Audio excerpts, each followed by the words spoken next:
Kaya nga eh. Yung mga naglulutangan pa nga mga basura oh.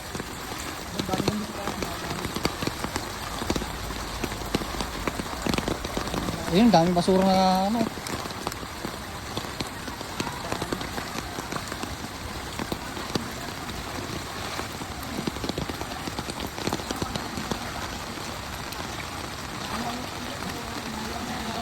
Ayun.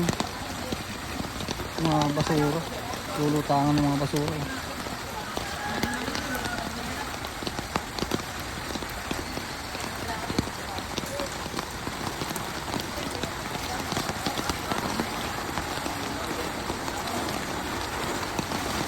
Ano?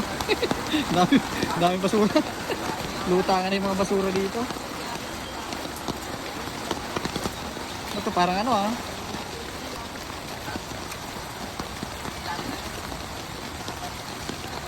Naano na. Oh, puro. Sulit yan ah. Ayos.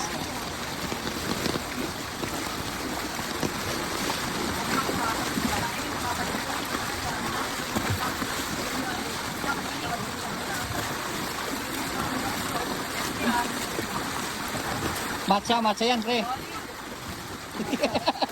Matcha.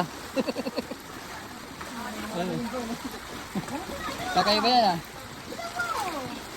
Kakaiba yung tubig ko sa ano ah. Sinita.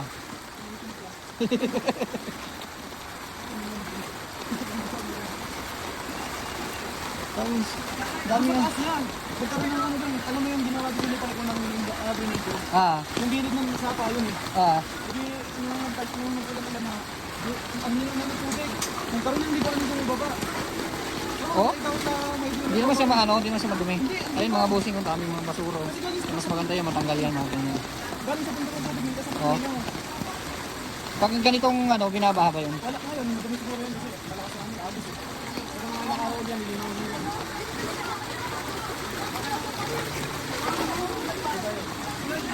Ayun oh.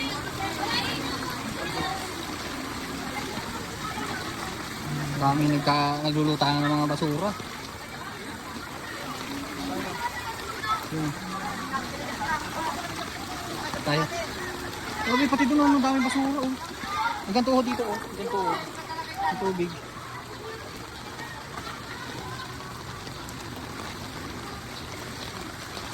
Yun ang makikita ko malayo pa lang. Makikita mo nakagad yung mga ano, basura ng mga naka-plastic. Lulutangan oh. Uy. Yun. Yung ano. Yun. Mga naka-plastic pa oh. Siguro araw ng basura ngayon tapos hindi lang nakakuha yung truck. Kaya ano, nilabas na ano, hindi ka ganyan nagkandalutangan oh. Wala po na, ibahan na po, ingat po kayo dahil ano, may mga butas diyan sa gilid. Yan, mga ano, busing. Nilutangan yung mga basura. Anong street to, Mark? Placid Homes pala ito, no?